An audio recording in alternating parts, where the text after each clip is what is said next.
Amid the standoff over North Korea's nuclear program, millions of North Koreans are suffering from malnutrition. The United Nations World Food Programme says donations have dried up, making it harder to reach the country's needy, and its children who are suffering the most.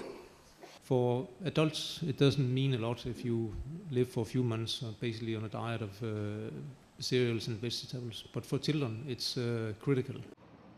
North Korea suffered a severe famine in the 1990s which killed hundreds of thousands of people. Ever since, it has had to rely on overseas aid to feed millions of its people. This year, the WFP hoped to provide food aid for more than 6 million North Koreans. But it failed to meet its fundraising goals and now says it can only reach a third of the people it had hoped, just over 2 million people. Sanctions from the United Nations Security Council, slapped on North Korea in June in response to the country's second nuclear test in May, have not helped.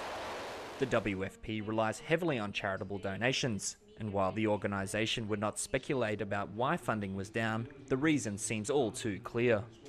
But we haven't really received any contributions after the nuclear test was carried out.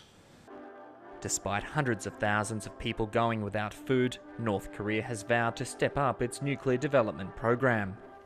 But as the world looks for a way to rein in the North's nuclear ambitions, it will be the country's most vulnerable who continue to suffer.